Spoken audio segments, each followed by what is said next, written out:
Konsep dan karakteristik NKRI. Negara kesatuan disebut sebagai negara unitaris, yaitu negara tunggal. Negara kesatuan mempunyai dua sistem, yaitu sentralisasi dan desentralisasi. Indonesia menganut sistem desentralisasi di mana pemerintah pusat memberikan sebagai kewenangan pemerintah kepada daerah otonom. Adapun tiga faktor pendukung dinamakan persatuan dan kesatuan, yaitu Pancasila, kedua Sumpah Pemuda, tiga Bhinneka Tunggal Ika.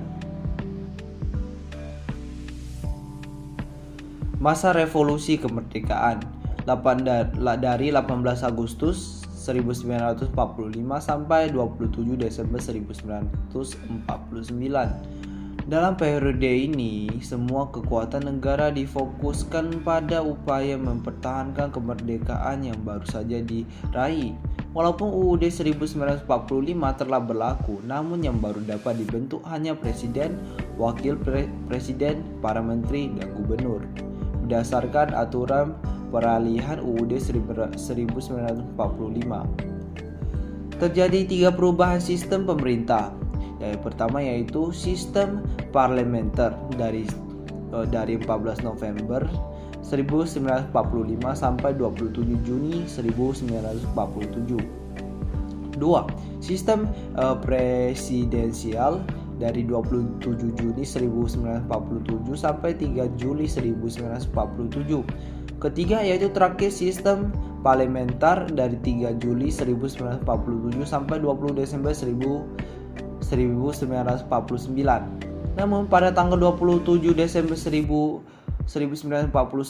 periode NKRI berakhir seiring dengan hasil kesepakatan KMB yang mengubah bentuk negara kita menjadi negara serikat. Muncul pula gerakan separatisme seperti PKI dan DITI. Masa Republik Indonesia Serikat tahun 1949 tanggal 27 Desember sampai 17 Agustus tahun 1950. Sistem pemerintah yang dianut pada periode ini yaitu sistem parlementer kabinet semu.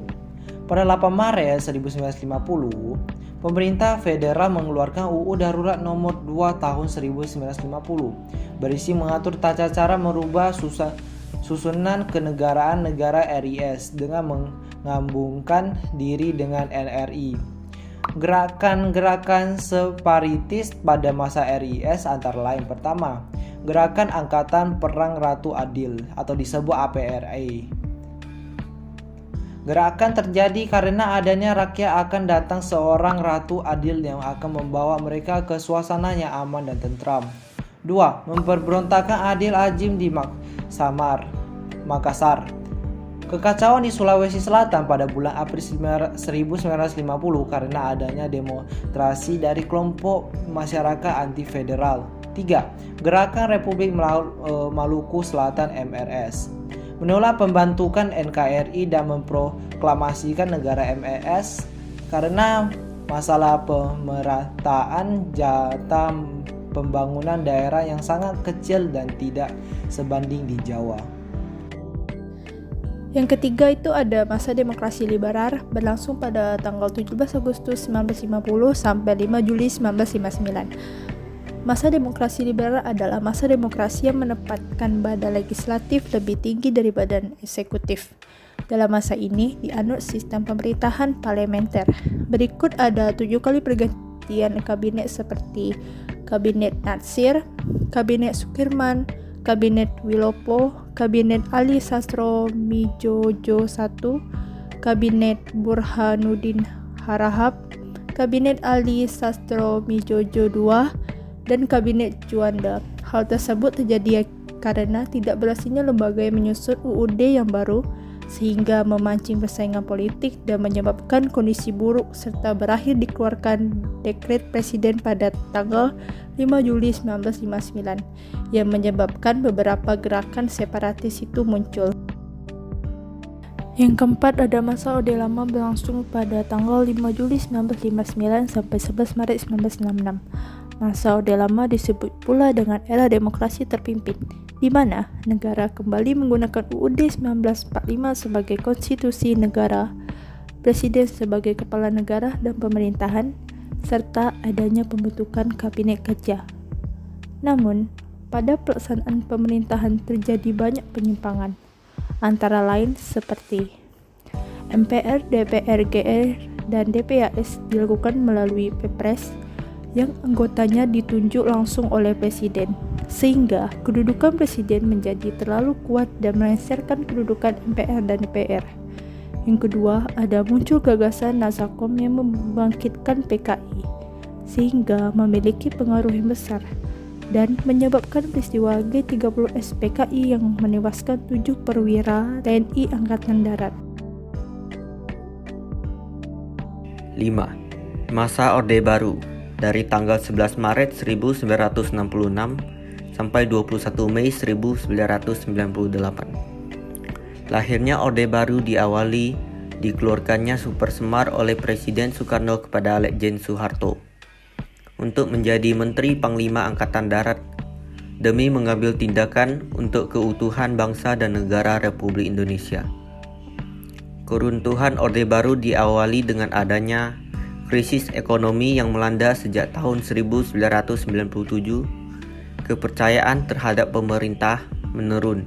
Adanya kerusuhan, demonstrasi besar, bahkan penjarahan, serta adanya krisis politik sehingga menuntut adanya reformasi. Ada beberapa tuntutan penting seperti penghapusan dui fungsi ABRI, penurunan dan pengadilan terhadap Soeharto dan teman dekatnya, penghapusan praktek KKN, penegakan supremasi hukum, dan juga amandemen UUD 1945. 6. Masa reformasi. Pada tanggal 21 Mei 1998 hingga sekarang. Reformasi di Indonesia disebut juga sebagai era pasca Soeharto, yang mengakhiri kekuasaan Soeharto dan kemudian digantikan oleh B.J. Habibie. Tujuan diadakannya reformasi adalah menuntut turunnya harga-harga kebutuhan pokok, menuntut MPR untuk tidak kembali mencalonkan Soeharto sebagai presiden, dan juga melakukan perjanjian simbolik untuk mencoba mengatasi keadaan kebijakan ekonomi. Dampak positif. 1. Kebebasan dalam menyampaikan pendapat serta tetap mengacu pada UU nomor 28 tahun 1997 tentang Kepolisian RI untuk melakukan demonstrasi. 2. Adanya perubahan berdasarkan keputusan tanggal 5 Mei 1999 mengenai pemisahan Polri dan ABRI. 3. Reformasi di bidang hukum berkembang sesuai dengan tatanan yang diharapkan oleh masyarakat luas karena sistemnya terbuka dan masyarakat dapat berperan di dalamnya.